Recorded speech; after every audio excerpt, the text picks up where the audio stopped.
हर लड़ाई जो तुम आज तक लड़े हो ना, कभी अपने घर वालों से, अपने घर वालों के लिए तो कभी बाहर वालों से, अपने घर वालों के लिए तो कभी मेरे लिए, पता है तुम आज तक उसमें सफल क्यों हुए थे? क्योंकि तुम्हारे मन में ना बदला लेने की भावना नहीं थी। तुम्हारे मन में एक बहुत साफ भावना थी, और वो ये थी कि जो सच है वो सच है और वही रहेगा, जो गलत है उसे चुप होना पड़ेगा। बहुत स्पष्ट एक ये तुम्हारे मन में हमेशा से रहा है, और इसी कारण ना हर बार तुम जीत जाते थे।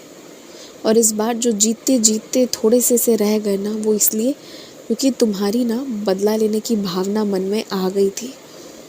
तुम्हारी नीयत ना जब तक पूर्णतः एकदम साफ नहीं होगी, तब तक जीत नहीं मिल सकता है तुम्हें। ये बात पूरी दुनिया के लिए हो या ना, पर तुम्हारे लिए ज़रूर है कि तुम्हारे लिए जो रास्ते बने हैं ना, वो सही तरीके बने। सही तरीके से जाओगे तो बहुत ज़्यादा मिलेगा, परंतु अगर गलत तरीके से जाओगे या थोड़ा भी मन में नकारात्मक या किसी के प्रति भी गलत रख कर चलोगे ना, तो कुछ चीज़ें जो ज़्यादा मिलती वो थोड़ी कम मिलेंगी। तो आगे से ध्यान रखना, कोई भी काम किसी से बदला लेने के लिए मत करना, अपने लिए करना और बेहतरीन के लिए करना, सच्चाई को स्थापित करने के लिए करना।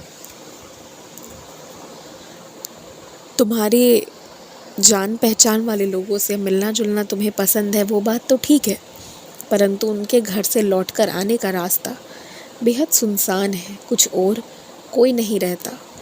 अगर अंधकार हो जाए तो एकदम सन्नाटा छा जाता है, और मुझे ऐसा लगता है कि उस रास्ते से ना तुम्हें अंधेरे में नहीं आना चाहिए, और इसलिए तुम्हें गप करना है, या जो भी कारण है जिसके कारण तुम उनके घर भी जाते हो, तो दिन में जाओ और ऐसे समय में जाओ जिस समय ना वहाँ पर चहल पहल रहे, लोग रहें।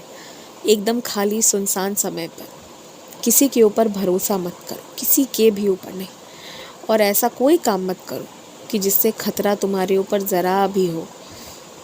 और एक बात कहूँ मैं तुमसे, तुम्हें आजकल नकारात्मक शक्तियों का बहुत डर लगने लगा है, जिन जिन्नात भूत प्रेत आदि इन सारी चीज़ों का।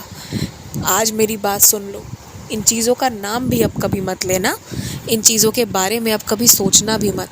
और जितना तुम मेरा पाठ किए हो ना पहले, और अब भी तुम जितना मुझे देखते हो सोचते हो, तो ऐसी कोई चीज़ तुम्हारे पास नहीं आएगी, तुमसे दूर ही भागती है और हमेशा भागेगी। ऊपर से तुमने तो अपने कमरे में भी मुझे विराजित कर रखा है, तो मैं जहाँ पे रहूँगा ना, वहाँ कोई भी शक्ति अगर प्रवेश करती है तो वो मेरे चरणों तक पहुँचने के लिए करेगी, मेरे आशीर्वाद पाने के लिए, मोक्ष पाने के लिए, तुम्हें परेशान करने के लिए नहीं। और ना ही तुम्हें कभी इस चीज़ का आभास होगा। तो कुछ तो तुम्हारे मन का डर है जो तुम्हें डराता है, और कुछ तुम्हारे नकारात्मक विचार हैं जो तुम्हें कुछ ज़्यादा ही डरा देते हैं। तो इतना आपसे बिल्कुल मत सोचना, मैंने बोल दिया, बस मेरी बात मानो। खुश रहो।